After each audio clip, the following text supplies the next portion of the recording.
Priyanka Gandhi, welcome! Welcome, welcome! Priyanka Gandhi, welcome! Welcome, welcome! Priyanka Gandhi, welcome! Welcome, welcome! Priyanka Gandhi, Jindabad! Jindabad, Jindabad! Priyanka Gandhi, welcome! Priyanka Gandhi, Jindabad! Jindabad, Jindabad! Rahul Gandhi, Jindabad! Jindabad, Jindabad! Priyanka Gandhi, welcome! Welcome, welcome! Rajmini, welcome!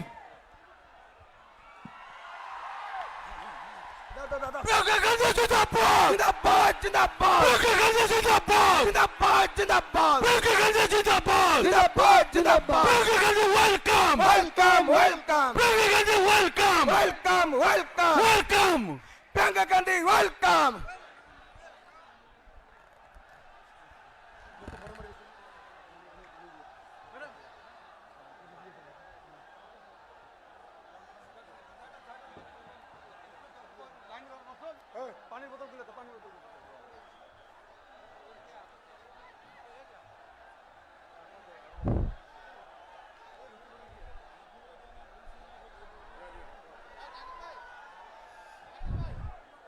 আপোনালোকৰ মাজত আমাৰ all India Congress কমিটিৰ সাধাৰণ সম্পাদিকা শ্ৰীমতী প্ৰিয়ংকা গান্ধীজী আমাৰ মাজত উপস্থিত হৈছে। মই অসম প্ৰদেশ কংগ্ৰেছ কমিটিৰ সাধাৰণ সম্পাদক ডক্টৰ জয়প্ৰকাশ দাসক আমাৰ অতিথিবিলাকক সম্বোধনা দিয়াৰ কাৰণে অনুৰোধ জনালোঁ। Priyanka Gandhi! Priyanka Gandhi! Priyanka Gandhi! শ্ৰদ্ধা দুবুৰীবাসী ৰাইজ, আমাৰ কাৰণে অতি ভাল খবৰ। ভাৰতবৰ্ষৰ সকলো মানুহৰ অতি মৰমৰ হৃদয় স্পন্দন আমাৰ প্ৰিয়ংকা গান্ধীজী আমাৰ মাজত উপস্থিত হৈছেহি। তেখেতক এখন সম্বৰ্ধনা জনাবলৈ আমি বিচাৰিছোঁ। তেখেতক সম্বৰ্ধনা জনাব ধুবুৰী লোকসভাৰ কেন্দ্ৰীয় ৰকিবুল হুছেইন ডাঙৰীয়াৰ নেতৃত্বত ধুবুৰী আৰু বৰপেটা জিলা সভাপতি আৰু ধুবুৰী লোকসভাৰ সমূহ MLA বৃন্দৰ সৈতে মাননীয় প্ৰিয়ংকা গান্ধী ডাঙৰীয়ানীক সম্বৰ্ধনা জনাবলৈ আমি অনুৰোধ জনাইছোঁ।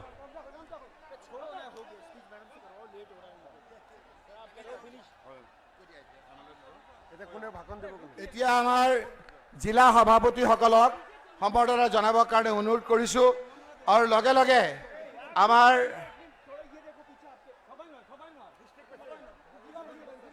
ডিষ্ট্ৰিক্ট প্ৰেচিডেণ্টসকলক মহিলা যোৱা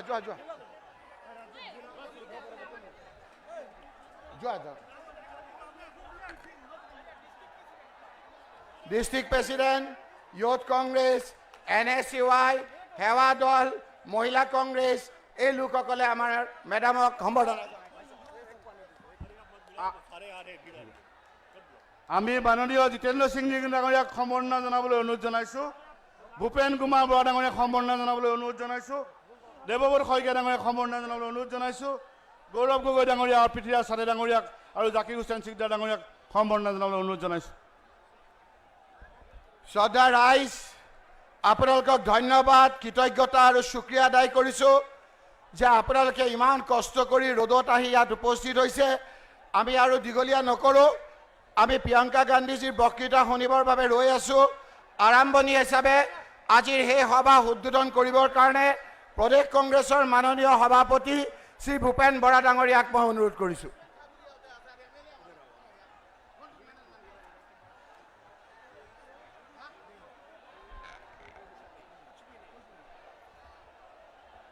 শ্ৰদ্ধেয় ৰাইজ, ভাল লাগিছেনে চবৰে?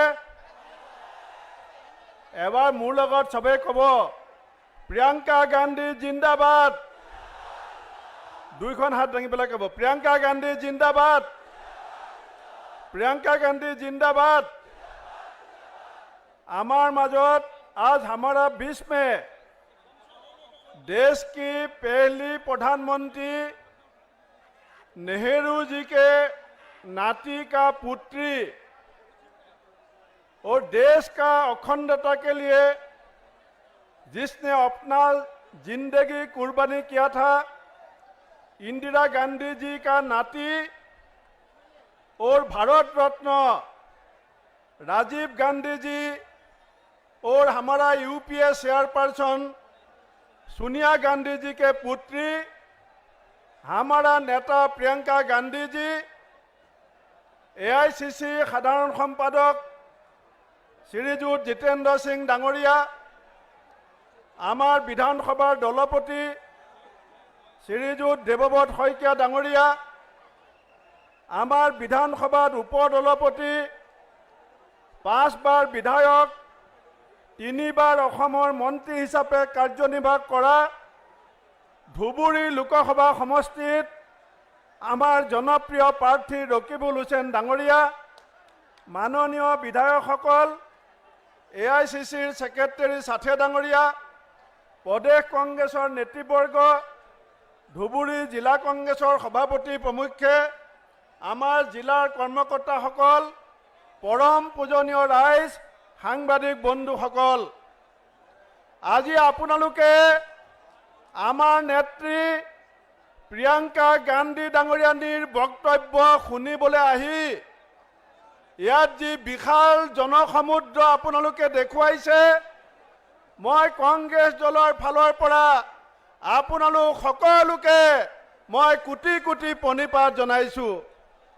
राइजসকল, অসমৰ माटिर परा साम्प्रदायिक और धर्मीय मेरु विभाजনৰ राजनीतिक पुलिये पुखाई उभालिबर कारणे सम्प्रीति और भातृत्वबोधर प्रतीक हिसापे कांग्रेस दले एबार एगराकी शक्तिशाली कांग्रेसी नेता रकिबुल हुसैन डांगरियाक आमी धुबुरीर प्रार्थी हिसापे प्रक्षेप करिছো।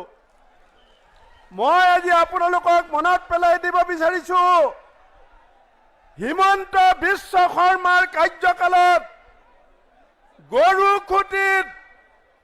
गरुखुटित जेतिया एजन मुसलमान लड़ाक हिमंत विश्व शर्मार पुलिसर सन्मुखत 15 जन मानुहे गसकी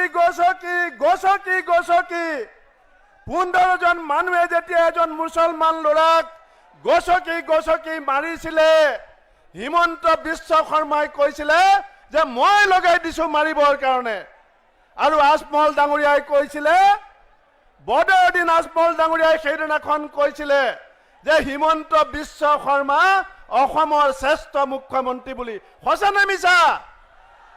ৰাইজসকল, আজি সেই বদৰুদ্দিন আজমল ডাঙৰীয়াৰ বিজেপিৰ লগত যি গোপন মিতিৰালি, राज्यसभार इलेक्शनत AIDF बीजेपी भोट दिए, राष्ट्रपतिर इलेक्शनत AIDF बीजेपी भोट दिए, আজি সেই AIDFर नेता आजमल डांगरियाक অসমৰ ভৱিষ্যতৰ স্বাৰ্থত শান্তি সম্প্ৰীতি আৰু ভাতৃত্ববোধৰ স্বাৰ্থত আপোনালোকে এই ধুবুৰীৰ পৰা বিদায় দিব বুলি আপোনালোকৰ উপস্থিতিয়ে প্ৰমাণ কৰিছে।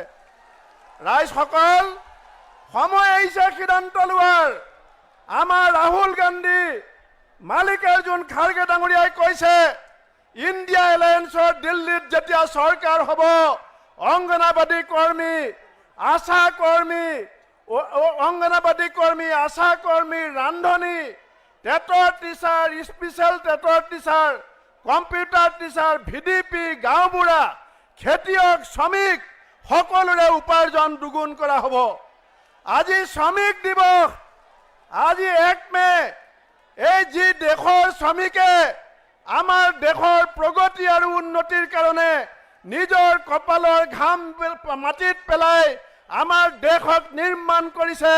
সেই শ্রমিকসকলৰো উপাৰ্জন দুগুণ কৰিবৰ কাৰণে आमार नेता राहुल गांधी डांगरियाई प्रियंका गांधी डांगरियाई सिद्धांत ग्रहण करिছে। राइज, আপোনালোকে प्रियंका गांधी শুনিবলৈ আহিছে, মই আপোনালোকক ধন্যবাদ দিছো আৰু আপোনালোকৰ উপস্থিতিৰ কাৰণে শত কোটি প্ৰণিপাত জনাই মই মোৰ বক্তব্য সামৰিছো। বন্দে মাতৰম, জয় অসম।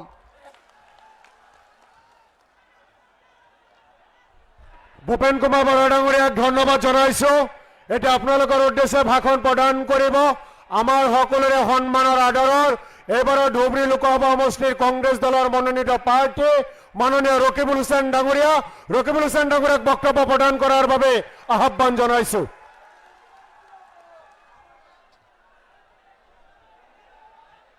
ন্যায় সংকল্প যাত্ৰাৰ আজি এই বিশাল ৰাজহুৱা সভাত উপস্থিত থকা আমাৰ সকলোৰে শ্ৰদ্ধাৰ কংগ্ৰেছৰ নেত্ৰী প্ৰিয়ংকা গান্ধী ডাঙৰীয়ানী, জিতেন্দ্ৰ সিং সাধাৰণ সম্পাদক, নিখিল ভাৰত কংগ্ৰেছ কমিটি আৰু অসমৰ তত্ত্বাৱধায়ক, প্ৰদেশ কংগ্ৰেছৰ সভাপতি ভূপেন বৰা ডাঙৰীয়া, দেৱব্ৰত শইকীয়া CLP লিডাৰ, বিধায়কসকল, জিলা সভাপতিসকল, যুৱ কংগ্ৰেছ, NSY, মহিলা কংগ্ৰেছ, সেৱা দলৰ সহকৰ্মী বন্ধুসকল, ভদ্ৰ মহিলা মণ্ডলী, আলিম ওলামাসকল, সাংবাদিক বন্ধুসকল আৰু ইয়াত উপস্থিত থকা শ্ৰদ্ধাৰ ৰাইজ, ইমান গৰমত হাজাৰ হাজাৰ মানুহ ইয়াত উপস্থিত হৈছে। তাৰ বাবে আমি কংগ্ৰেছ দলৰ ফালৰ পৰা আপোনালোকক সকলোকে ধন্যবাদ, কৃতজ্ঞতা আৰু শুক্ৰিয়া আদায় কৰিছোঁ। শ্ৰদ্ধাৰ ৰাইজ, মোক প্ৰিয়ংকা গান্ধীজীয়ে সুধিছিল যে ধুবুৰীবাসী ৰাইজৰ সকলোতকৈ ডাঙৰ সমস্যা কি। তেতিয়া আপোনালোকৰ লগত মই এইকেইটা দিন ঘূৰি যিটো অনুভৱ কৰিছোঁ সেই কথাটো মই ব্যক্ত কৰিছোঁ। এতিয়া আমাৰ সকলোতকৈ ডাঙৰ সমস্যা হৈছে মুখ্যমন্ত্ৰী হিমন্ত বিশ্ব শৰ্মা, হয়নে নহয় কওক ৰাইজ? হিমন্ত বিশ্ব শৰ্মাই আমাক যি অশান্তি কৰিছে, আমাৰ গৰীব দুখীয়াক যিটো অশান্তি কৰিছে, আমাৰ ল'ৰা ছোৱালীক যেনেকৈ গুলিয়াই মাৰিছে, আমাক যেনেকৈ গিৰিয়েকৰ বুকুৰ পৰা ঘৈণীয়েকৰ বুকুৰ পৰা গিৰিয়েকক কাঢ়ি লৈ গৈছে, আমাৰ ঘৰবিলাক বুলডেজাৰ আৰু হাতীৰে যেনেকৈ ভাঙি দিছে, যি অশান্তি কৰিছে, এই অশান্তি পৰিত্ৰাণ হ'ব। আপোনালোকে ইয়াত কংগ্ৰেছ দলৰ পাৰ্টিক ভোট দিয়ক। মই আপোনালোকক কৈছোঁ, এজন সীমান্ত নহয়, দুজন সীমান্ত নহয়, 50জন সীমান্তই আপোনালোকৰ গাৰ নোম লগাব নিদিওঁ ৰাইজ। তেওঁলোকৰ ৰঙা চকু আমি বগা কৰি দিম। শ্ৰদ্ধা ৰাইজ, ইয়াত আপোনাৰ হিমন্ত বিশ্ব শৰ্মাক সহায় কৰিছে আপোনালোক সকলোৱে জানে বদৰুদ্দিন ৰাজমল ডাঙৰীয়াই।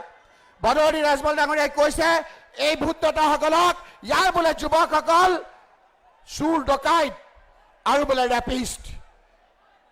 আচৰিত কথা, হিমন্ত বিশ্ব শৰ্মাই জুইত তেওঁ পেট্ৰল ঢালি ভক ভককে জ্বলাই দিবলৈ আহিছে।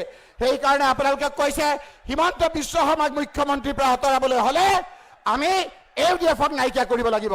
AUDF-ক ৰাজনৈতিকভাৱে নাইকিয়া কৰিবলৈ হ'লে এইবাৰ বদৰুদ্দিন ৰাজমল ডাঙৰীয়াক আমি হৰুৱাব লাগিব। বদৰুদ্দিন ৰাজমল ডাঙৰীয়াক হৰুৱাৰ লগে লগে AUDF নাইকিয়া হ'ব। আৰু আপোনালোকক কৈছোঁ, 2 মাহৰ ভিতৰত হিমন্ত বিশ্ব শৰ্মাৰ মুখ্যমন্ত্ৰীত্ব আমি আঁতৰাম ৰাইজ। আপোনালোকৰ ওচৰত আমি দীঘলীয়াকৈ আলোচনা নকৰোঁ। মই আপোনালোকক বিনম্ৰতাৰে অনুৰোধ কৰিছোঁ যে আপোনালোকে এইকেইটা দিন যি ধৰণে স্বতঃস্ফূৰ্তভাৱে ওলাই আহিছে, অহা 7 তাৰিখে আপোনালোকে 3 নম্বৰত আছে মোৰ নামটো। কংগ্ৰেছ পাৰ্টি হিচাপে EVM-ৰ 3 নম্বৰত আছে। আমাৰ হিন্দু ধৰ্ময়ো 3 শব্দটো খুব আপোনাৰ লাকি, খুব আপোনাৰ লাকি নম্বৰ। হিন্দু ধৰ্মটো লাকি, মুছলমান ধৰ্মটো লাকি, সকলো ধৰ্মটো লাকি। আমাক মহান আল্লাহ তালাই ভগৱানে গ্ৰহণ কৰিছে, সেইকাৰণেই আমাৰ 3 নম্বৰত নামটো দিছে। শ্ৰদ্ধা ৰাইজ, আমি যেতিয়া পাক পবিত্ৰ হওঁ নামাজ পঢ়িবলৈ, আমি যেতিয়া অজু কৰোঁ, আমি হাত কেইবাৰ ধুওঁ? 3 বাৰ ধুওঁ। কুলকুলি কেইবাৰ কৰোঁ? 3 বাৰ কৰোঁ। নাকত পানী কেইবাৰ দিওঁ? 3 বাৰ দিওঁ। মূৰত পানী কেইবাৰ দিওঁ? 3 বাৰ দিওঁ। ভৰিত আমি 3 বাৰ পানী দিওঁ। আমি পাক পবিত্ৰ হওঁ। এইবাৰ 3 নম্বৰত আপোনালোকে ভোট দিয়ক। আমি পবিত্ৰ হৈ আমি দুখীয়া মানুহৰ পক্ষত থাকিম। হিমন্ত বিশ্বৰ ৰঙা চকুত আপোনালোকক ভগা কৰি দিম। রাকিবুল হোসেন জিন্দাবাদ, রাকিবুল হোসেন জিন্দাবাদ, 1 মিনিট, প্রিয়ঙ্কা গান্ধী জিন্দাবাদ, রাকিবুল হোসেন আকবরিয়া অলপ ৰ'ব। শ্ৰদ্ধা ৰাইজ, এই প্ৰিয়ংকাজী যে ইয়াত বহি আছে, এই প্ৰিয়ংকাজীৰ বিষয়ে মই 2 মিনিট কৈ শেষ কৰিম। তেওঁ ইন্দিৰা গান্ধী ডাঙৰীয়ানীৰ নাতিনীয়েক। বহুতে কয় গান্ধী পৰিয়াল। মোক দেখাওকচোন গান্ধী পৰিয়ালৰ নিচিনা কোনে ইমান ত্যাগ কৰিছে, ছেক্ৰিফাইচ কৰিছে। এই প্ৰিয়ংকা গান্ধী ডাঙৰীয়ানীয়ে আজি ইন্দিৰা গান্ধী ডাঙৰীয়ানীৰ মৃত্যুৰ সময়ত ঘৰত সৰুতে আছিলে, সেই তেজ দেখিছিল। তেওঁলোকে ধৰ্ম নিৰপেক্ষতা অখণ্ডতাৰ কাৰণে যুঁজিছিল। ইন্দিৰা গান্ধী ডাঙৰীয়াই জানিছিল তেওঁৰ মৃত্যু হ'ব। মৃত্যুৰ আগত কৈছিল, দেশ সেৱাৰ কামত ব্ৰতি থকা অৱস্থাত যদি মোৰ মৃত্যু হয়, মোৰ প্ৰতিটো তেজে দেশৰ অখণ্ডতা ৰক্ষা কৰিব। তেতিয়া কৈছিলে, সোনিয়াজীয়ে কৈছিলে যে ৰাজীৱ তুমি ৰাজনীতি নকৰিবা, প্ৰিয়ংকা আৰু ৰাহুলক নহয় মই ভালকে থাকোঁ। ৰাহুলজীয়ে কৈছিল দেশক মোৰ প্ৰয়োজন আছে। তেতিয়া ৰাহুলজী তেতিয়া কৈছিলে যে তোমাকো মাৰি পেলাব। দেখিলে সেই ধুনীয়া যেতিয়া পৃথিৱীত যায় আমি ৰাজীৱ গান্ধী ডাঙৰীয়াক চাই থাকোঁ, সেই ৰাজীৱ গান্ধী ডাঙৰীয়াকো তেওঁলোকে মাৰি পেলালে। সেই ঘৰৰ ত্যাগৰ প্ৰতীক আজি আমাৰ প্ৰিয়ংকা গান্ধী, ৰাহুল গান্ধী। এই প্ৰিয়ংকাজীয়ে মই কিতাপত পঢ়িছোঁ যে ৰাজীৱ গান্ধী ডাঙৰীয়াক কৈছিলে যে দেউতা তুমি আমাক গাড়ী চলাই চাহ খাবলৈ নিয়া আমাৰ ইণ্ডিয়া গেটৰ ওচৰত, কেতিয়া নিবা? কৈছিল তই চিন্তা নকৰিবি, তই মাক ক, তই সোনিয়া গান্ধীক ক, ৰাহুলক ক, আমি লাষ্ট আমাৰ যিবাৰ কেম্পেইনিং হ'ব তাৰ পৰা আহি আমি একেলগে চাহ খাব যাম। কিন্তু চাহ খাবলৈ নাপালে, তেওঁক হত্যা কৰিলে ৰাইজ। সেই হত্যাৰ সময়ত এই প্ৰিয়ংকা গান্ধী, ৰাহুল গান্ধীয়ে ঘৰত 6 বছৰ সোমাই থাকিবলগীয়া হৈছিল। আমাৰ ত্যাগ, আমাৰ এই ত্যাগৰ প্ৰতীক এই প্ৰিয়ংকা গান্ধী আহিছে। এইখিনি কথাৰে মোৰ বক্তব্য শেষ কৰি পুনৰবাৰ 3 নম্বৰত আপোনালোকে হাতৰ চিৰত ভোট দি মোক আপোনালোকৰ খেদমত কৰিবলৈ আপোনালোকে সুবিধা দিব বুলি আশা ৰাখি মোৰ বক্তব্য শেষ কৰিছোঁ। আৰু এতিয়া মই প্ৰিয়ংকা গান্ধী ডাঙৰীয়ানীক বক্তৃতা দিবৰ কাৰণে মই অনুৰোধ কৰিছোঁ।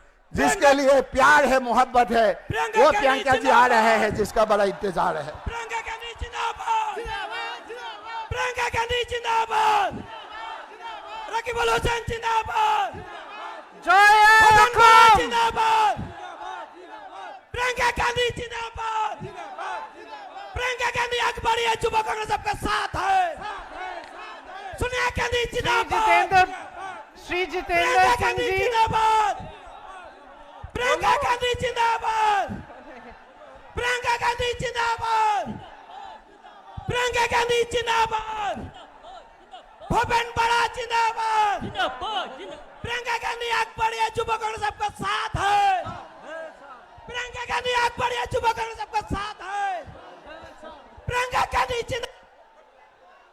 मैं बोलूं? हाँ, तो सुनो, एक बार जोर से बोलो, जय अखम।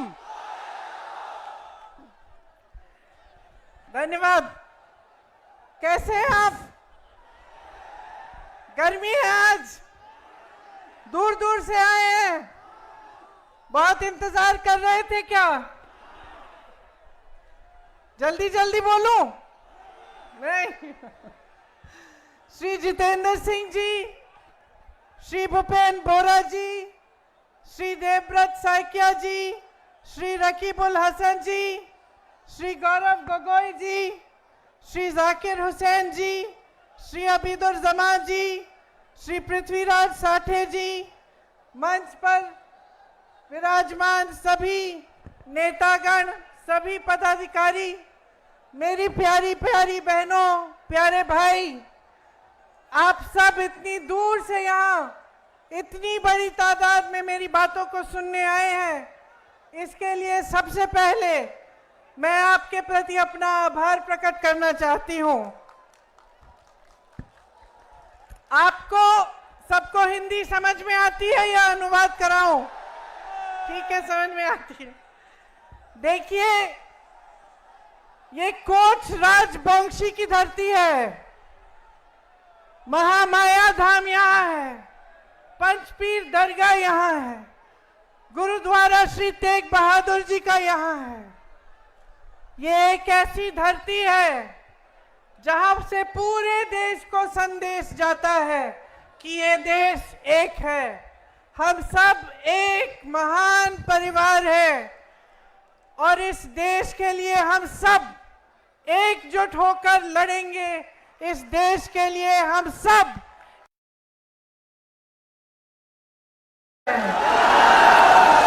मेरे भाई श्री राहुल गांधी जी ने कन्याकुमारी से कश्मीर तक और मणिपुर से वो यात्रा भारत जोड़ो यात्रा थी, पहली वाली, और दूसरी यात्रा भारत जोड़ो न्याय यात्रा थी। आप सबके पास भी गुजरे होंगे, आप सब ने देखा क्यों कर रहे थे। वो ये यात्रा ऐसी जमीन की भावना के तहत कर रहे थे, वो ये यात्रा ऐसी पूरे देश को याद दिलाए कि हम सब इकट्ठे हैं, हम सब एक हैं और ये देश हम सब का है।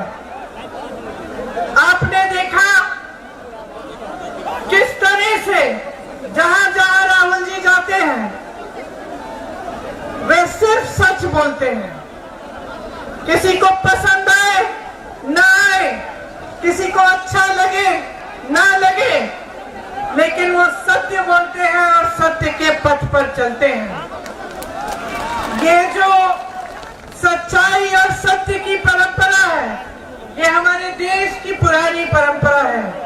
हमारे धर्मों ने हमें सिखाई, हमारे महापुरुषों ने हमें सिखाई, और पूरा देश की राजनीति की जब नींव डली तब इसी परंपरा पर डली। महात्मा गांधी जी ने भी यही सत्य का पथ पकड़ा था। हमारे पूरे जो स्वतंत्रता आंदोलन की नींव थी वह यही थी, सत्य, सच्चाई और देश और जनता की सेवा। लेकिन आज देश में क्या हो रहा है?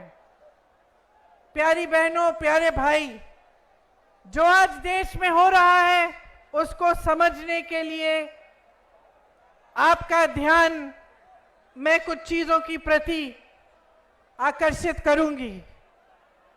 देश में जो राजनीति चल रही है, असम में जो राजनीति चल रही है, उसको आपको गहराई में समझना पड़ेगा।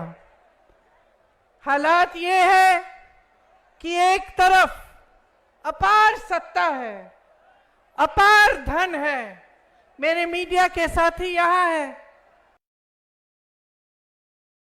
सरकारों के साथ है। एक जमाने में मीडिया सरकार से सवाल उठाती थी, नेता कुछ गलत करता था तो जनता का प्रतिनिधित्व मीडिया करती थी, सवाल उठाती थी, पूछती थी। एक जमाने में सत्ता को जनता पूछ सकती थी, जनता सवाल उठा पाती थी। लेकिन आज पूरी सत्ता एक पार्टी के साथ है और उन्होंने इस लोकतंत्र को बचाने और मजबूत करने वाले सारे संस्थान कमजोर कर रखे हैं।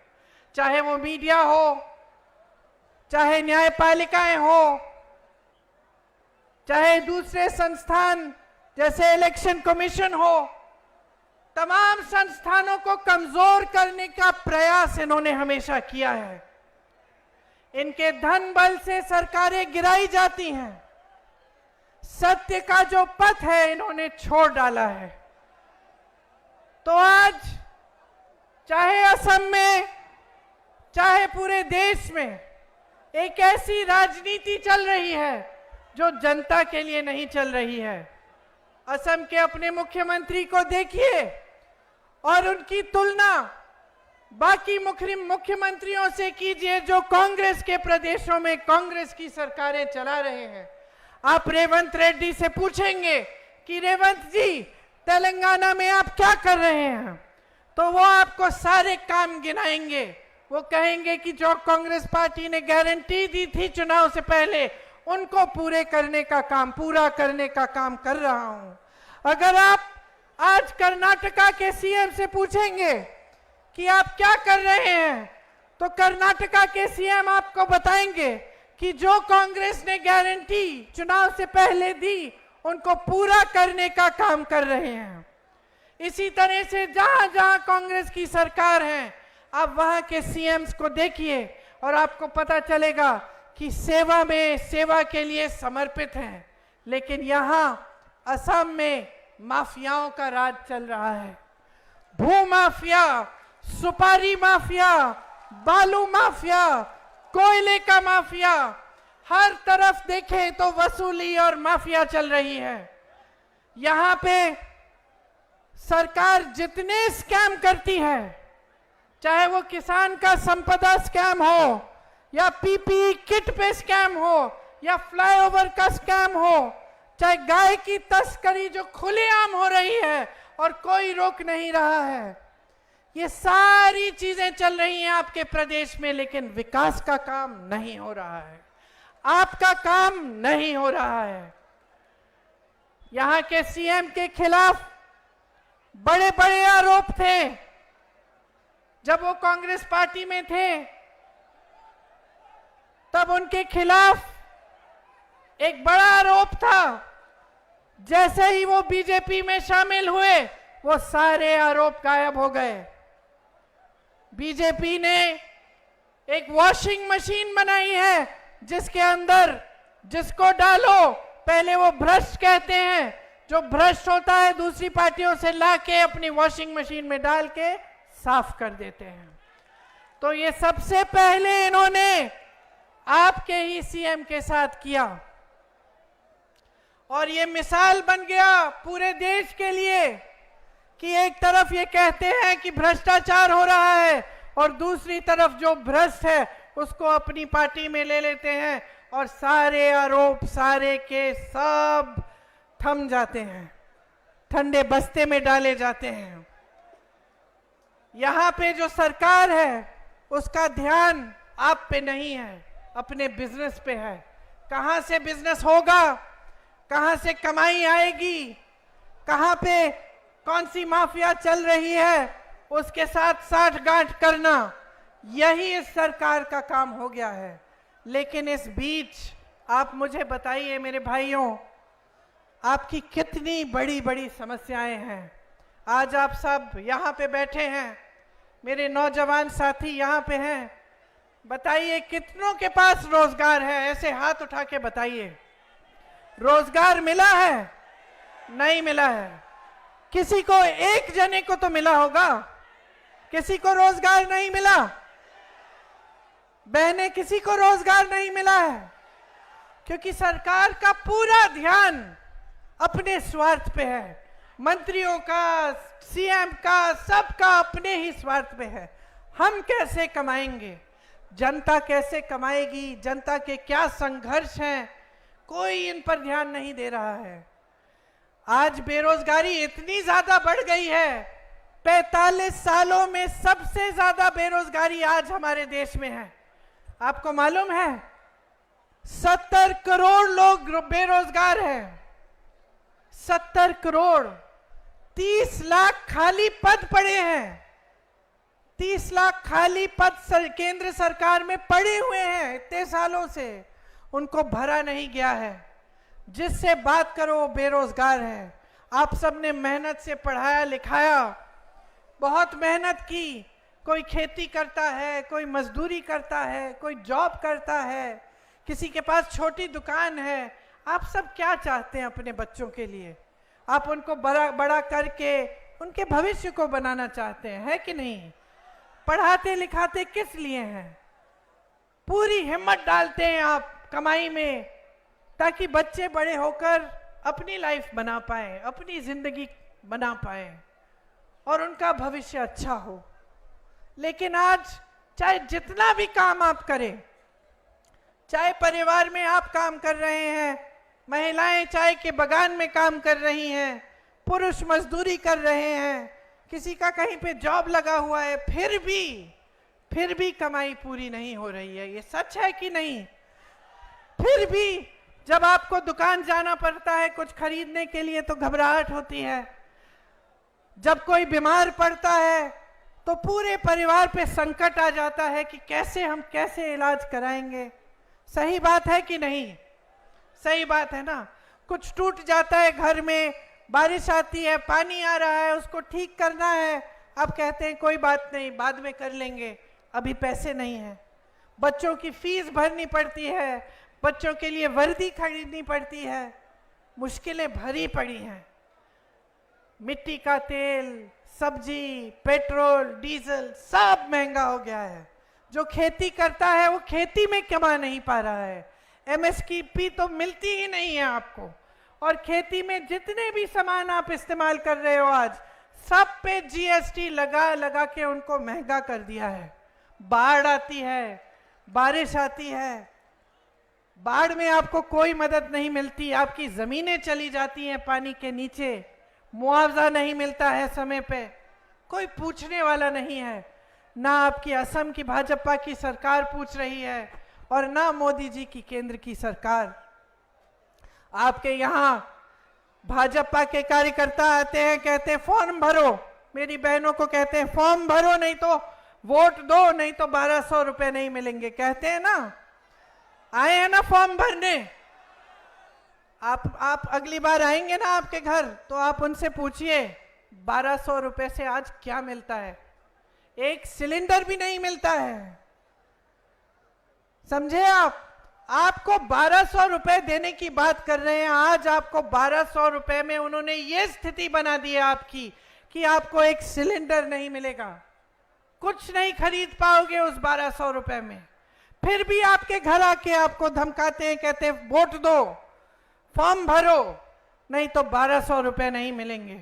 आपको मालूम है कि कांग्रेस पार्टी की गारंटी है, कांग्रेस पार्टी की गारंटी है कि मेरी बहनें, जो परिवार में सबसे बड़ी महिला है, उसको 8,500 रुपए हर महीने, साल में 1 लाख रुपए आपको मिलेंगे। क्योंकि बोझ आप उठाती हो। मैं महिला हूं, मैं समझती हूं।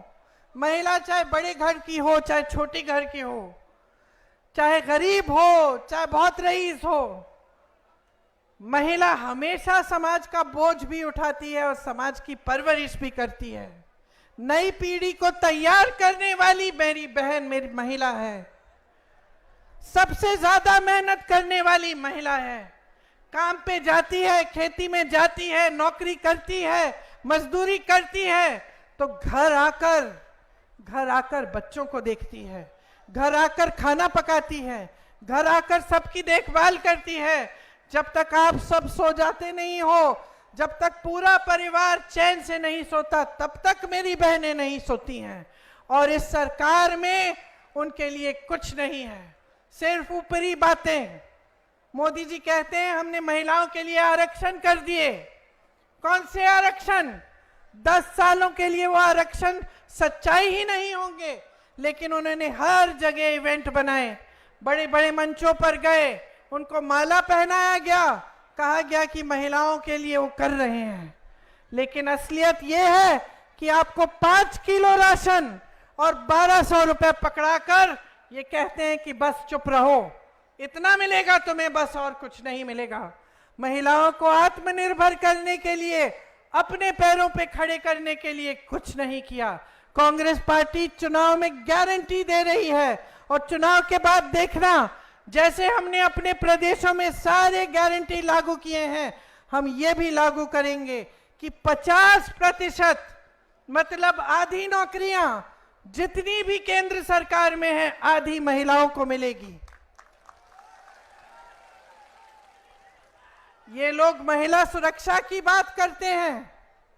आपने देखा होगा कर्नाटका में क्या हो रहा है। इनके पार्टी के साथ लगे हुए लोग, ऐसी हरकतें इन्होंने की हैं, ऐसे अपराध किए हैं, हजारों वीडियो निकले हैं। और क्या पता चला कि जिसने अपराध किया उसके साथ मोदी जी मंच पे खड़े होकर उसके लिए वोट मांग रहे थे। मंच पे खड़े होकर मोदी जी ने कहा कि इनको वोट दीजिए, ये हमारे को इनको जिताइए।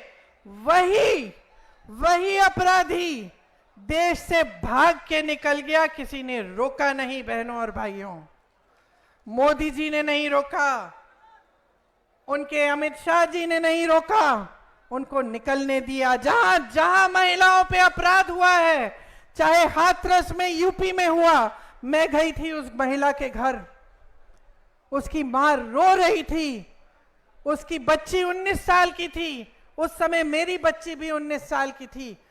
उसके साथ सारी गलत हरकतें करके उसको जलाया गया, माता पिता को उसका शव भी नहीं देखने दिया।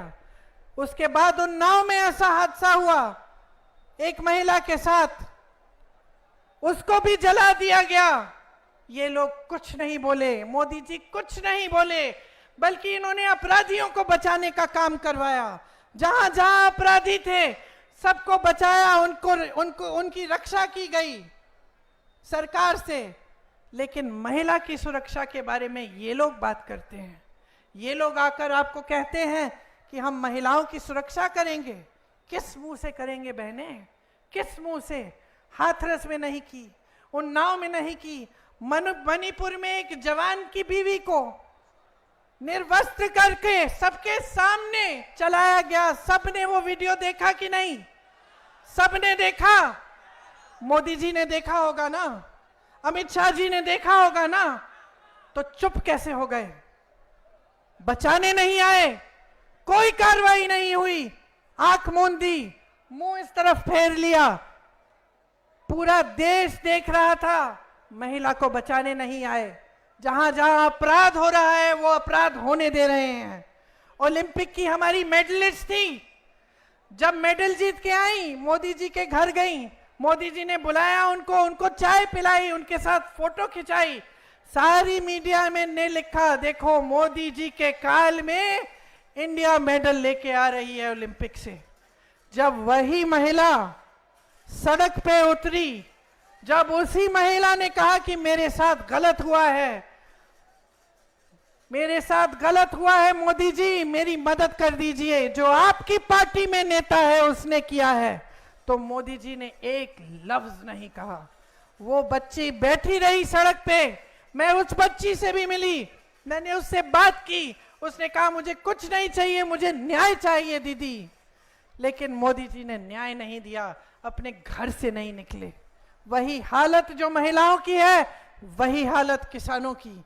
किसानों ने आंदोलन किया, मोदी जी अपने घर से नहीं निकले। 600 किसान शहीद हुए, मोदी जी ने एक लफ्ज नहीं बोला, मिले तक नहीं कि उनकी सुनवाई हो जाए, कि वो जो काले कानून किसानों को खत्म करने वाले कानून थे उनको ये हटाएं। आज चाय के बागानों में आप मजदूरी करते हैं। मैं पिछली बार चुनाव में आई थी, मेरे ख्याल से 2 साल गुजर गए होंगे। उस समय से समस्या थी कि आपका जो वेतन है वो बढ़ाया ही नहीं गया। मैं चाय के बागान में गई, महिलाओं से मिली, उन्होंने मुझे अपनी समस्याएं बताया कि कैसे पूरे दिन काम करती हैं, कभी कभी टॉयलेट भी नहीं होता, उनके लिए दूर होता है, उनको जाना पड़ता है चल के, और इतना कम वेतन मिल रहा था। उस समय उनकी मांग थी कि हमारा वेतन बढ़ाया जाए। 2 साल गुजर गए, आप भाजपा की सरकार लाए, आपके मुख्यमंत्री चाय के बागानों को हड़पवाते हैं, चाय के बागानों में अलग अलग बिजनेस कराना शुरू कर दिए हैं, लेकिन जो चाय के बागान में मजदूरी करते हैं उनका वेतन उन्होंने नहीं बढ़ाया। तो आप सोचिए, कांग्रेस में हमने कहा है कि हर रोज की मजदूरी 400 रुपए तक हम बढ़ाएंगे, और ये हमारी गारंटी है। यहां आपकी मांग है कि कोच राजवंशी समुदाय जो है उसको एसटी स्टेटस मिले। कब से आपकी पुरानी मांग है, इस मांग का हम पूरा समर्थन करते हैं। आपने सुना होगा राहुल जी कहते हैं कि जाति जनगणना कराएंगे। जाति जनगणना का मतलब है कि ये गिनती होगी कि किस समुदाय में, किस जाति में कितने लोग हैं, ताकि सही से भागीदारी पूरी देश में हो पाए, और सिर्फ जाति के आधार पर नहीं लेकिन अमीरी गरीबी के आधार पर भी, ताकि हम जान जाएं कि भाई यहाँ ये समस्या है, ये जाति है, ये धर्म के लोग हैं, जहाँ पे कुछ अलग सी समस्या है और इसको पूरा करने के लिए हम क्या करें, यहाँ इनकी पूरी भागीदारी नहीं हो रही है। तो ये सब चीजों को समझने के लिए ये जाति जनगणना कराएंगे। लेकिन इसमें एक महत्वपूर्ण बात यह है कि आज जो रिजर्वेशन पे 50% का कैप है वो हटाया जाएगा। इसीलिए जो कांग्रेस पार्टी की नीतियां हैं उनको आपको अच्छी तरह से समझने की जरूरत है। देखिए, जहां जहां हमारी सरकारें चल रही हैं वहां आपकी भलाई के लिए चल रही हैं। पहले से हमारी राजनीति ये रही है कि हम जनता की सेवा करें। जनता कैसे मजबूत होगी, आपके भविष्य कैसे बनेंगे। लेकिन यहां असम में बीजेपी और AIUDF का जो गठजोड़ है वो यहाँ की राजनीति को एकदम एक दूसरी दिशा में ले गई है। बदरुद्दीन जी और हेमंतो बिस्वा सरना जी के का एक गुप्त गठजोड़ है, अंदर अंदर से मिले हुए हैं। दोनों एक दूसरे की बड़ी तारीफ करते हैं। आपने CM जी का इंटरव्यू देखा होगा, उस इंटरव्यू में क्या कहा उन्होंने, कोई बताएगा? आप बताओ। वो बोले हैं बदरुद्दीन जी के दिल की इच्छा थी कि मैं सीएम बनूं, समझे? वो बोले हैं कि जहां मैं कहता हूं वहां इनका वोट डलता है। एआईयूडीएफ के जो विधायक हैं उन्होंने बीजेपी के साथ वोट डाला है जब राज्यसभा का मामला था। तो समझिए, आपके सामने ऊपर ऊपर से कुछ और बात हो रही है। ऐसे ही उन्होंने तेलंगाना में भी किया। तेलंगाना में उन्होंने साठगांठ की ओवैसी जी के साथ, ताकि वो कांग्रेस के वोट काटें और बीजेपी जीते। तो इस बात को आप गहराई से समझिए। जहां जहां हम मजबूत हैं वहां बदरुद्दीन जी अपने कैंडिडेट खड़े करके हमारे वोट काटने की कोशिश इसलिए कर रहे हैं क्योंकि वो चाहते हैं कि भाजपा जीते। 3 बार सांसद बने हैं।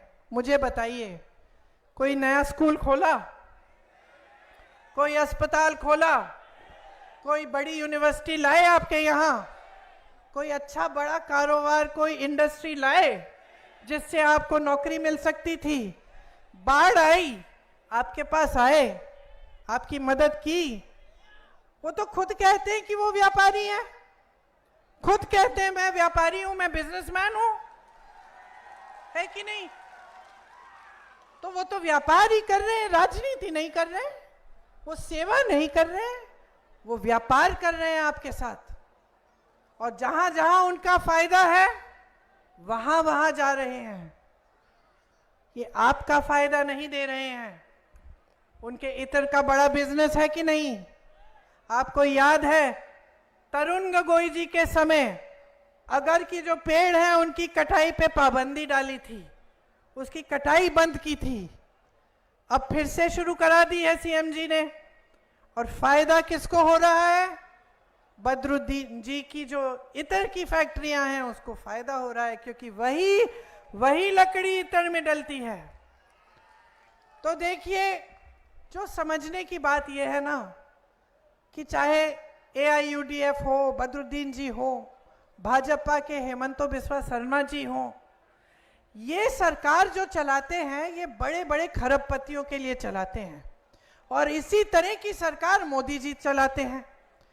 अब चाहे असम में हो चाहे पूरे देश में हो, सरकारें खरबपतियों के लिए चल रही हैं। इससे हमें पता कैसे चलता है कि ये बात सच है? क्योंकि आप आज देखिए, देश का लोहा पहले सरकार देखती थी, अब देश का सारा लोहा एक बड़े खरबपति को दिया जा रहा है जो इनके दोस्त हैं, मोदी जी के दोस्त हैं, बिस्वा शर्मा जी के भी दोस्त हैं।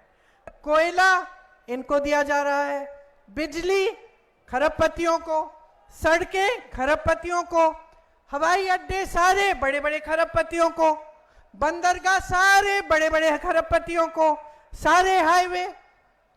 ये किसकी संपत्ति थी? ये मोदी जी की संपत्ति थी कि ये दे रहे हैं अपने दोस्तों को? ये बिस्वा शर्मा जी की संपत्ति थी? बदरुद्दीन जी की संपत्ति थी? किसकी संपत्ति थी ये आपकी संपत्ति है। बड़े बड़े सरकारी कारखानों से आपको नौकरी, आपको रोजगार मिलती थी, लोग खुश हो जाते थे, सरकारी नौकरी मिली है, पेंशन मिलेगा, जीवन भर सुरक्षित रहेंगे। आज क्या परिस्थितियां हैं? आज ऐसा कह सकते हो?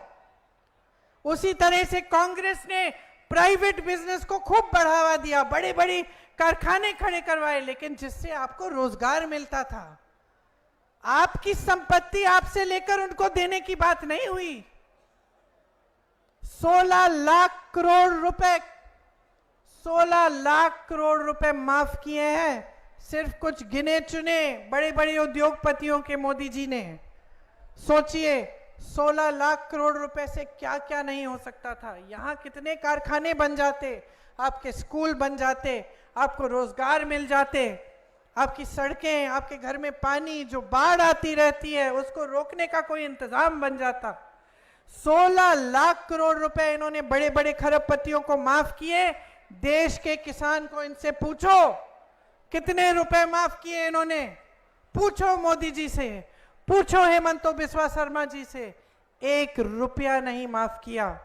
कांग्रेस की जहां जहां सरकारें रही, छत्तीसगढ़ में छत्तीसगढ़ के किसान से पूछो, किसानों का कर्ज माफ करने का काम हुआ वहां। आज परिस्थिति ये है, मीडिया को खरीद लिया है सब बड़े बड़े सेठों ने, विपक्ष पर धड़ाधड़ हमला है, भयानक हमला है, विपक्ष के खाते बंद कर रखे हैं, दो चीफ मिनिस्टर जेल में है चुनाव के समय। इस देश के इतिहास में ही कभी पहले नहीं हुआ, पहली बार इस देश के इतिहास में दो चीफ मिनिस्टर जेल में पड़े हैं, चुनाव चल रहा है। मोदी जी स्कीम लाए, इलेक्टोरल बॉन्ड की स्कीम, कहते हैं कि हम सबसे ईमानदार प्रधानमंत्री हैं इस देश के, इतिहास में देख लो। यहां आकर जब आपको भाषण देंगे सुन लेना क्या कहते हैं, कहेंगे मैं अकेला भ्रष्टाचार के खिलाफ लड़ रहा हूं, मैं अकेला ईमानदार हूं इस देश में, बाकी सारे भ्रष्ट हैं, ऐसा कहते हैं। तो मैं आपको बताना चाहती हूं कि ये ईमानदार प्रधानमंत्री कैसी स्कीम निकाल के लाए। स्कीम ये थी कि जो भी चंदा देगा किसी भी राजनीतिक दल को, उसका नाम गुप्त रहेगा। यह ईमानदारी की स्कीम थी इनकी कि उसका नाम गुप्त रहेगा। सुप्रीम कोर्ट ने कहा कि यह गलत स्कीम है, यह नाम गुप्त नहीं रहने चाहिए, नामों को खोलो, सबके सामने बात आनी चाहिए कि किसने कितना चंदा दिया। अच्छा, जब ये हुआ तो मोदी जी को अचानक लग गया कि पब्लिक को पता चल जाएगा कि किसने क्या क्या दिया, कहां कहां से मैंने चंदा लिया है और कैसे। तो फिर कहने लगे कि अरे पहली बार इतिहास में ये सूची पारदर्शी हो गई है, जनता को दिख रही है, तुमने थोड़ी दिखाई। अरे मोदी जी ने खुद थोड़ी दिखाई। ये पारदर्शी कैसी हुई? क्योंकि सुप्रीम कोर्ट ने, जजों ने बोला कि इसको पारदर्शी बनाओ। इससे पहले तो मोदी जी की स्कीम ये थी कि गुप्त रहेगा। अच्छा चलिए, सूची दिखी, सूची में आप सोचिए चंदा कैसे कैसे लिया गया। छापा मारा, चंदा लिया, छापे बंद, केस डाल दिया किसी बड़े व्यापारी पर, भयानक केस डाला, एजेंसियां डाल दी उसके पीछे, चंदा लिया, केस बंद। गुजरात में जो पुल गिरा था याद है आपको? बहुत लोग उसमें बह गए थे। जिसने पुल बनाया उसने चंदा दिया है मोदी जी को। कोविड की वैक्सीन सबको लगी ना? कोविड की वैक्सीन पूरे देश में मोदी जी की फोटो के साथ लगी, बाकायदा मोदी जी की फोटो के साथ आपको सर्टिफिकेट मिलती थी। उस कोविड की वैक्सीन को बनाने वाले ने इनको चंदा दिया। आज क्या बाहर निकला है, मैं पढ़ रही थी अखबारों में कि उस वैक्सीन में भी कुछ है कि 1 या 2% लोग उससे बीमार भी पड़ सकते हैं। तो आप सोचिए कि कितना बड़ा भ्रष्टाचार किया और भ्रष्टाचार की स्कीम बना दी, और ये आके आपके सामने कहते हैं कि ये सबसे ईमानदार है, कि इनसे ईमानदार कोई, इनसे पहले कोई नेता ही नहीं रहा। आपको मालूम है, कोई बताएगा कि आज भारत में सबसे अमीर राजनीतिक दल कौन सा है? भाजपा, बीजेपी 10 सालों से सत्ता में रहे हैं, बार बार कहते रहते हैं 70 साल से कांग्रेस ने नहीं किया। हाँ, कांग्रेस ने 70 सालों में इतना पैसा नहीं कमाया जितना इन लोगों ने कमाया है। 10 सालों में ही, मात्र 10 सालों में देश और दुनिया की सबसे अमीर पार्टी बन गए। कैसे? इनके जिलों में देखो कितने बड़े बड़े दफ्तर हैं, पूरी इमारतें हैं। इनके लिए जो भी काम करता है वो वेतन पे रखते हैं। हमारे कांग्रेस के कार्यकर्ता यहाँ खड़े हैं, सेवा दल के कार्यकर्ता, इनसे पूछो, मुफ्त में काम करते हैं देश के लिए, देश की सेवा करते हैं। और ये लोग आपसे कहते हैं कि हम लोग भ्रष्ट हैं और ये ईमानदार, ये पाक हैं।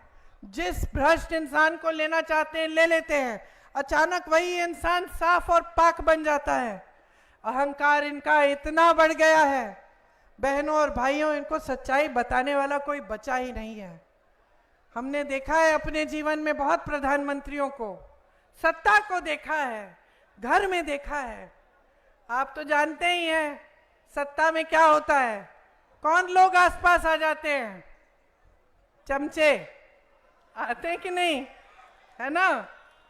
सबसे पहले चमचे, फिर झूठ बोलने वाले, सच्चाई नहीं बताएंगे, बाहर अंधेरा है बोल देंगे उजाला है कि नहीं? और जब इतनी सत्ता होती है और इतना अहंकार होता है और जब नेता सब में भय फैलाता है, डर फैलाता है, तब तो और भी, तब तो किसी की हिम्मत ही नहीं होती। अब आपकी ये स्थिति है, महंगाई है, बेरोजगारी है, किसान पिस रहा है, महिलाओं के लिए कोई रास्ता नहीं है आगे बढ़ने का।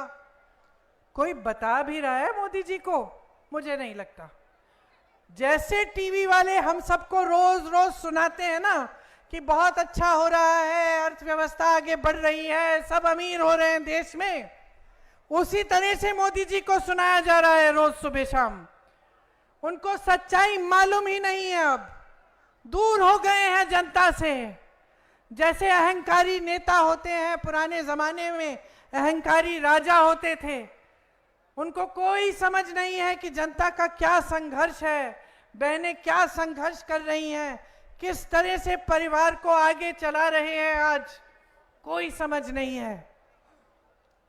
सुनिए, लचित बोरफुकन जी की जो असमीय गौरव के प्रतीक हैं, उनकी एक मूर्ति यहां बनी 125 फुट ऊंची। आपने सुना है मोदी जी इतने अहंकारी हो गए हैं कि अपनी मूर्ति बनवा रहे हैं किसी व्यापारी से और चाहते हैं कि ये उससे भी बड़ी हो।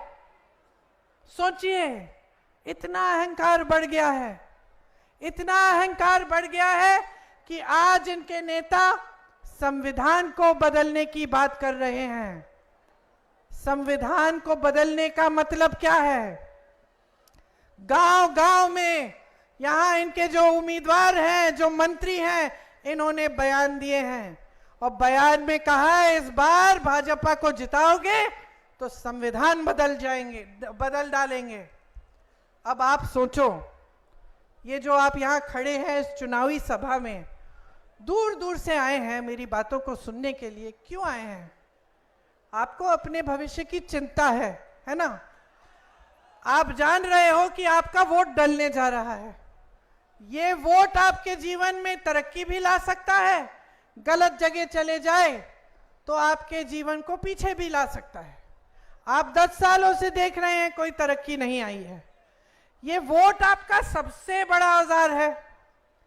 आज अगर आप अपने भविष्य को बदलना चाहते हैं तो हमारे संविधान ने आपको ये वोट दिया है, ये जो शक्ति दी है ना कि आप यहाँ पे बैठे हो, जो भी आप काम करते हो, मजदूरी करते हो, खेती करते हो, आपको वही अधिकार दिया है जो यहाँ पे मंच पे बैठे नेताओं को दिया है। आपको वही अधिकार दिया है एक किसान को जो प्रधानमंत्री को अधिकार दिया है। एक गांव की महिला को वही अधिकार दिया है जो एक मंत्रिमंडल में बैठी महिला को दिया है। और वो यही अधिकार है, यही चीज है जो इस देश में सबको समान दृष्टि से देखती है, संविधान। और ये अधिकार जो वोट का अधिकार है, ये संविधान ने दिया है। संविधान आपको बचाता है। आप कुछ गलत देख रहे हैं, इसको ठीक करना चाहते हैं, वोट कर सकते हैं। संविधान आपको मदद करता है, आपकी सहायता करता है। अगर आपका समुदाय या आपकी जाति आगे बढ़ नहीं पा रही है तो संविधान में आपके लिए आरक्षण है ताकि आप आगे बढ़ पाए। आज इसी संविधान को बदलने की बात, इस संविधान को जिसके लिए असम के महापुरुष, पूरे देश भर के महापुरुषों ने अपना जीवन दिया, जिसके लिए लड़े, ये स्वतंत्रता आंदोलन जो 100 सालों से चला, जब से 100 सालों से, जब से ब्रिटिश यहां थे, तब से आस्ते आस्ते आंदोलन शुरू हुआ, चला, अंत में हमें आजादी मिली, लोगों ने त्याग किया इस संविधान को बनाने के लिए। इस संविधान को बनाने के लिए डॉक्टर अंबेडकर जैसे महापुरुष, महात्मा गांधी जैसे महापुरुष लड़े, जवाहरलाल नेहरू लड़े, और आज ये लोग, इनका अहंकार इतना बढ़ गया है कि ये कह रहे हैं हमारी मूर्ति श्री लचित बोरफुकन की मूर्ति से बड़ी बनाओ, हम संविधान को बदलेंगे। ये संविधान इनका थोड़ी है कि ये बदल सकते हैं। ये संविधान इस देश का है, ये संविधान आपका है। जिस तरह से आपकी संपत्ति किसी बड़े खरबपति को पकड़ा रहे हैं, उस तरह से आज ये कहने लगे हैं कि आपका ये संविधान वे बदल डालेंगे, जब जी चाहे कुछ भी ले आएंगे। तो कौन रोकेगा इनको? कौन रोकेगा? अगर फिर से इनकी सरकार आई तो जाने क्या कर डालेंगे। कोई पूछ नहीं रहा है, मीडिया सच्चाई दिखा नहीं रही है। तो अगर आप जागरूक नहीं बनेंगे, अगर आप चुनाव में ये डिमांड नहीं करेंगे, ये मांग नहीं उठाएंगे कि जो नेता आपके सामने आता है भाषण देने के लिए, मेरी तरह जो मंच पे खड़ा है, वो आपकी बात करे, आपके विकास की बात करे, जब बाढ़ आएगी क्या करेगा वो बात करे, आपके लिए स्कूल कब बनाएगा वो बात करे, तो बदलाव कैसे आएगा मेरे भाइयों, मेरे बहनों? कैसे आएगा बदलाव अगर आप जागरूक नहीं होंगे? ये देश आपका है, समझ लीजिए। इस देश को बचाने का सबसे बड़ा काम, सबसे बड़ी जिम्मेदारी आपकी है, हमारी है। हम लड़ रहे हैं, सड़कों पे लड़ रहे हैं, प्रदेश प्रदेश में लड़ रहे हैं।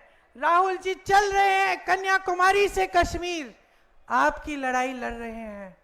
हम नहीं चाहते कि ये देश टूटे, हम नहीं चाहते कि इस देश के संविधान में जो हक आपको दिए गए हैं, जिसके लिए आपके पूर्वज लड़े, उन हकों को कमजोर किया जाए। हम चाहते हैं कि जनता मजबूत बने, कि जैसे जनता के लिए सरकारें बनती थी, उसी तरह से आपको एक सरकार मिले जो आपके लिए काम करके दिखाए। आपके सामने ये नेता आते हैं, मोदी जी खास तौर से, कैसी कैसी बातें करते हैं। ये चाहते हैं कि हर चुनाव को हिंदू मुसलमान बनाया जाए, किसी ना किसी तरह से यही इनका प्रयास रहता है। ये चाहते हैं कि चुनाव में आपके जज्बात उभरे, ताकि किसी का वोट इधर, किसी का वोट उधर जाए।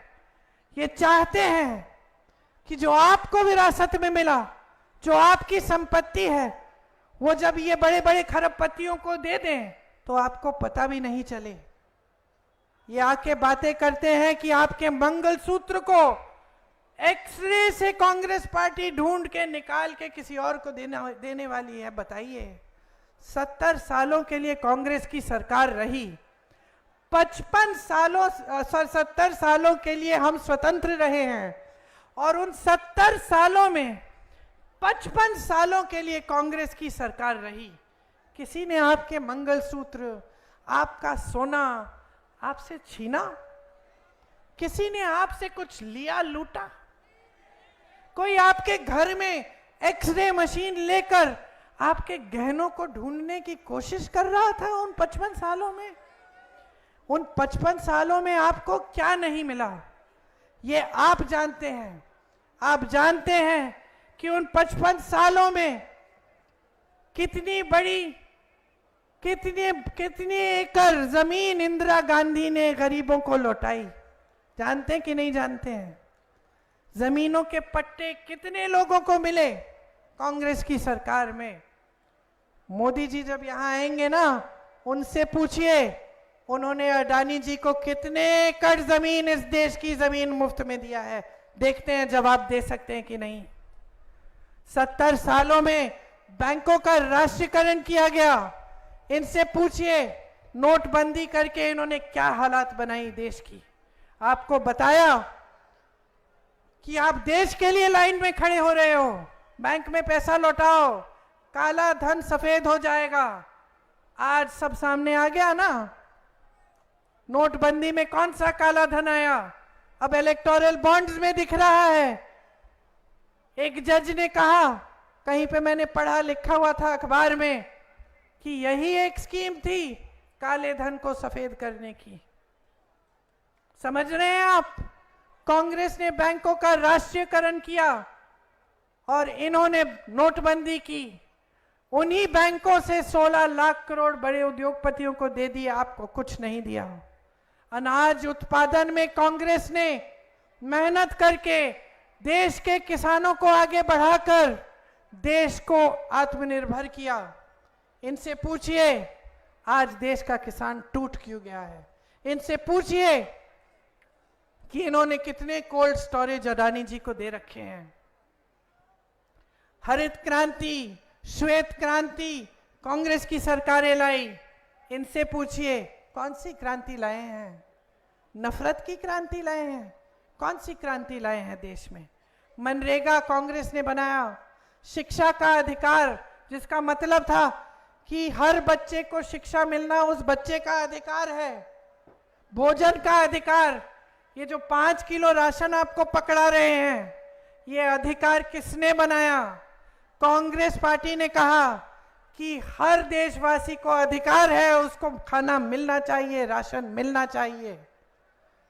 छत्तीसगढ़ में कांग्रेस की सरकार 35 किलो राशन दे रही थी। भाजपा की सरकार आई, काट के 5 किलो कर दिया। कांग्रेस ने इस देश में आईआईटी बनाए, आईआईएम बनाए, एम्स बनाए, विश्वविद्यालय बनाए, इसरो बनाया, डीआरडीओ बनाया, बीएचईएल बनाया, सेल बनाया, ओएनजीसी बनाया, एचएएल बनाया, भाखड़ा नंगल डैम बनाया। एक ऐसी संस्था का नाम ले ले मोदी जी यहां खड़े होके, क्या बनाया उन्होंने? कौन सी ऐसी संस्था बनाई? ईडी क्या बनाया इन्होंने? 20,000 करोड़ का संसद भवन का सुंदरीकरण किया, जब देश का किसान 15,000 का बकाया मांग रहा था। कोई एक ऐसी संस्था नहीं बनाई उन्होंने। आपके लिए कुछ ऐसा नहीं किया जिससे आप आगे बढ़ पाए। सिर्फ इनके बड़े बड़े इवेंट, कभी ये कभी वो, कभी विदेश जाएंगे, कभी अफ्रीका में दिखेंगे, कभी अमेरिका में दिखेंगे, हर जगह घूमते हुए दिखेंगे, आपके घरों में कभी नहीं दिखेंगे। मैं एक चुनौती देती हूं भाजपा के नेताओं को, एक वीडियो दिखा दे मुझे जहां मोदी जी वाराणसी में, जो उनका संसदीय क्षेत्र है, वाराणसी में किसी एक गरीब के घर के अंदर गए हों। नहीं गए। परवाह नहीं है आपकी, अपनी सत्ता की परवाह है। हेमंत बिस्वा सरना जी को, बदरुद्दीन जी को, मोदी जी को, और मैं एक सांस में तीनों का नाम ले रही हूं, क्योंकि तीनों एक समान हैं। तीनों आपके जज्बातों का फायदा उठाना चाहते हैं। तीनों चाहते हैं कि ये चुनाव हर चीज पे लड़ा जाए, लेकिन आपकी समस्याओं को हल करने की बातों पे ना लड़ा जाए। तीनों ये चाहते हैं कि उनकी अपनी तरक्की हो, आपकी तरक्की नहीं हो। तीनों अपना स्वार्थ साधते हैं। तो मैं आज आपके सामने इसलिए आई हूं, आपको कहने के लिए, समय आ गया है मेरी बहनों, मेरे भाइयों, अपना स्वार्थ साधो। समझे आप? अपना स्वार्थ साधो। आपको कहां पे फायदा है, आपके लिए कौन सी पार्टी क्या करेगी, आपकी सड़क कौन बनाएगी, आपको मदद कौन करेगा, आपके लिए कौन स्कीम लाया है अच्छी, ये समय आ गया है। इस देश की राजनीति को पटरी पे लाओ, इस देश के नेताओं को समझाओ, मुद्दे पे आओ। प्रधानमंत्री जी को बताओ हमारे मुद्दों पे चर्चा होनी चाहिए। प्रधानमंत्री जी मुद्दे पे आइए, बताइए आपने 10 सालों में क्या किया है। 70 सालों की रट छोड़िए, आपने 10 सालों में हमारे लिए क्या किया है, और आगे के 5 सालों में आप क्या करने जा रहे हैं। बताइए उनको कि हम नहीं जानना चाहते कि आप संविधान बदलेंगे, हम नहीं जानना चाहते कि आप कौन से नए देश में भ्रमण करने जाएंगे, हम नहीं जानना चाहते कि आपका जो 16,000 करोड़ रुपए का 2 हवाई जहाज हैं आपके, उसके अंदर कौन से रंग की सीट है। हम जानना चाहते हैं कि हमारे लिए क्या करोगे। ये है आपकी जिम्मेदारी। आज मैं यहां खड़े होकर आपको कह रही हूं कि आज अगर आपने अपनी जिम्मेदारी नहीं समझी, आज अगर आप ये बात गहराई से नहीं समझे कि ये चुनाव आपके मुद्दों पे लड़ा जाना चाहिए, महंगाई पे लड़ा जाना चाहिए, रोजगार पे लड़ा जाना चाहिए, तब ये देश एकदम गलत दिशा में चलता चले जाएगा और उसको पीछे खींचने का कोई नहीं होगा। कांग्रेस ने एक घोषणा पत्र निकाला, हमने उसे न्याय पत्र कहा। न्याय पत्र क्यों? क्योंकि हम समझते हैं कि आपके साथ कितना अन्याय हुआ है। 10 सालों में सिर्फ झूठों की राजनीति हुई है, सिर्फ आपको बताया गया कि ये करेंगे वो करेंगे, कुछ नहीं किया। न 15 लाख रुपए आपके खाते में गए, न 2 करोड़ रोजगार बने, ना आपका विकास हुआ, ना आपकी तरक्की हुई। कांग्रेस पार्टी साफ कह रही है 30 लाख पद खाली हैं इनकी सरकार में, हम गारंटी देके कह रहे हैं इन पदों को हम भरेंगे। अग्निवीर जैसी स्कीम लाए ये लोग, ताकि जो सेना में जाता था वो भी सुरक्षा, उसकी भी सुरक्षा अब नहीं है, वो भी सुरक्षित नहीं रह सकता, 4 साल की नौकरी करके घर आकर बेरोजगार होगा। हम उस स्कीम को रद्द करेंगे। हम 5,000 करोड़ रुपए का फंड निकालेंगे नौजवानों तुम्हारे लिए, ताकि तुम अपना छोटा कारोबार शुरू करना चाहो तो तुम्हें उस फंड से पैसे मिलेंगे। हम ये जितने भी बड़े बड़े खरबपति अरबपति हैं, जब इनके बच्चे पढ़ाई खत्म करते हैं, बड़े बड़े पाठशालाओं में जाते हैं, बड़ी बड़ी यूनिवर्सिटी में, उसके बाद इनको एक प्रोग्राम अप्रेंटिसशिप करते हैं। वो 1 साल के लिए कहीं इंटर्नशिप की, कहीं कुछ किया और वो थोड़ा कमा लेते हैं, जब तक उनको प्रॉपर नौकरी नहीं मिलती। लेकिन ये सुविधा गरीब बच्चों के लिए नहीं है। हम इस देश में पहली बार हम एक ऐसी सुविधा लाना चाहते हैं जहां जब आप अपना एजुकेशन खत्म करते हैं, स्नातक पास होते हैं, तब से आपको एक अप्रेंटिसशिप का प्रोग्राम में डाला जाएगा, जिससे 1 साल में आप कम से कम 1 लाख रुपए कमा पाएंगे। आप शिक्षा के लोन लेते हैं, कितनी मेहनत करते हैं, शिक्षा के लिए लोन लेते हैं, किसी को ट्यूशन फी भरनी पड़ती है, मेहनत से इतना काम करते हैं, पेपर लीक हो जाते हैं। हम कह रहे हैं कि पेपर लीक के खिलाफ हम एक कानून लाएंगे, जो शिक्षा के लिए लोन ले रहा है उसका लोन हम माफ करेंगे। ये फसल में आपका नुकसान होता है जब बाढ़ आती है, तो हमारी गारंटी है कि 30 दिनों के अंदर अंदर आपको पूरा मुआवजा मिलेगा, पूरा भुगतान मिलेगा। खेती के सारे सामान हम जीएसटी से मुक्त करेंगे। आपको एमएसपी नहीं मिलती, जो न्यूनतम समर्थन मूल्य है। हम एक कानून ला रहे हैं कि कानून के तहत किसानों को न्यूनतम समर्थन मूल्य मिलना पड़ेगा। ये किसान का अधिकार बना रहे हैं हम। भूमिहीनों को जमीन दी जाएगी। न्यूनतम मजदूरी, मैंने कहा बगानों में सिर्फ नहीं लेकिन सब जगह न्यूनतम मजदूरी 400 रुपए की होगी। और एक सबसे बड़ी जो स्कीम जो हमने राजस्थान में करके दिखाई कि 25 लाख रुपयों तक इलाज मुफ्त होगा आपका, मतलब स्वास्थ्य की सुविधाएं मुफ्त होंगी। ये सब हम क्यों करना चाहते हैं? क्योंकि हम समझते हैं कि सबसे ज्यादा संकट आपने देखा है, सबसे ज्यादा संघर्ष आप ही ने किया है।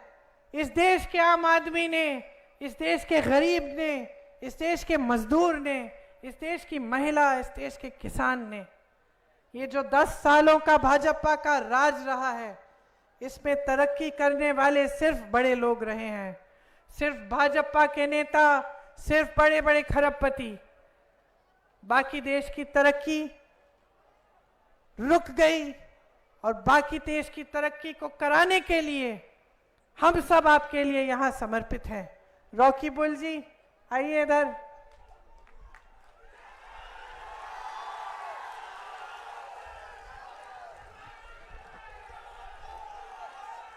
कितनी बार ये विधायक रहे हैं? 6 बार विधायक रहे हैं। 6 बार ना? 6 बार। 6 बार इनको क्यों बार बार जनता ने जिताया? क्योंकि इनकी राजनीति सेवा की राजनीति है, आपके लिए समर्पित रहते हैं। आज ये लोकसभा का चुनाव लड़ रहे हैं, एक बार जोर से बताओ, जिताओगे कि नहीं?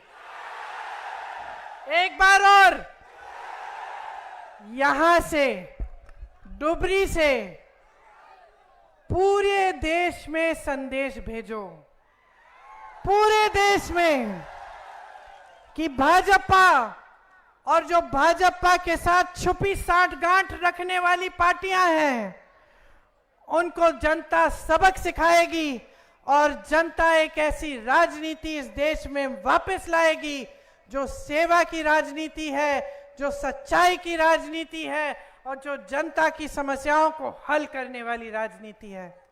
आप सबने इतनी धूप में इतनी लंबी बात सुनी मेरी, इसके लिए आपका बहुत बहुत धन्यवाद। इनको भारी बहुमत से जिताओ, चुनाव के बाद मैं वापस आऊंगी आप सबको धन्यवाद देने के लिए। जय हिंद। धन्यवाद, शुक्रिया प्रियंका जी। अभी बूथ ऑफ थैंक्स देंगे देवव्रत शइकिया CLP लीडर। আজিৰ এই ন্যায় সংকল্প যাত্ৰাৰ পৰৱৰ্তী পদক্ষেপত আমি যেনেকৈ এইবাৰ সাম্প্ৰদায়িক শক্তিসমূহৰ বিৰুদ্ধে ৰাহুল গান্ধীজীৰ নেতৃত্বত দিল্লীত এখন কংগ্ৰেছৰ চৰকাৰ কৰিবলৈ আগবাঢ়িছোঁ, তাৰ বাবে আপোনালোক সকলোৱে যেনেকৈ সমৰ্থন আগবঢ়ালে তাৰ বাবে মই ধুবুৰীবাসী ৰাইজক ধন্যবাদ জনাইছোঁ। আমাৰ মাজত উপস্থিত আমাৰ নেত্ৰী প্ৰিয়ংকা গান্ধী ডাঙৰীয়ানীয়ে আজি আপোনালোকক যে কংগ্ৰেছৰ বিষয়ে যিখিনি কথা ক'লে, আগন্তুক সময়ত আমি ল'বলগীয়া পদক্ষেপৰ বিষয়ে ক'লে, তাৰ বাবে তেখেতক ধন্যবাদ জনাইছোঁ। নিখিল ভাৰত কংগ্ৰেছ কমিটিৰ সাধাৰণ সম্পাদক জিতেন্দ্ৰ সিং ডাঙৰীয়া, সাথে ডাঙৰীয়া, আমাৰ প্ৰদেশ কংগ্ৰেছৰ সকলো বিষয়ববীয়া, আমাৰ বিধায়কসকল, কেউখন জিলাৰ জিলা সভাপতি, আমাৰ ব্লক কংগ্ৰেছ, মণ্ডল কংগ্ৰেছ, প্ৰাথমিক আৰু ইয়াত উপস্থিত আমাৰ এই অঞ্চলৰ জ্যেষ্ঠসকল, আমাৰ সকলো মহিলা যুৱক কংগ্ৰেছ, NSUI আৰু সাধাৰণ ৰাইজক আমাৰ ফালৰ পৰা আজি আন্তৰিক ধন্যবাদ জনাইছোঁ। আৰু গান্ধীজীয়ে যেনেকৈ দেশৰ স্বাধীনতা কৰিছিল, আমি ৰাহুল গান্ধী, সোনিয়া গান্ধী, প্ৰিয়ংকা গান্ধীৰ নেতৃত্বত ভাৰতীয় জাতীয় কংগ্ৰেছে এই দেশৰ ৰাইজৰ সেৱা কৰিবলৈ যেনেকৈ আগবাঢ়িছোঁ, তাৰ বাবে আপোনালোকৰ আশীৰ্বাদ কাম্য। অহা 7 তাৰিখৰ দিনা আমাৰ ৰকিবুল হুছেইন ডাঙৰীয়াক বিপুল ভোটত জয়দান কৰক, এই অনুৰোধ জনাই আজিৰ মোৰ হলা গড়হৰা ইমানতে সামৰিছোঁ। ধন্যবাদ।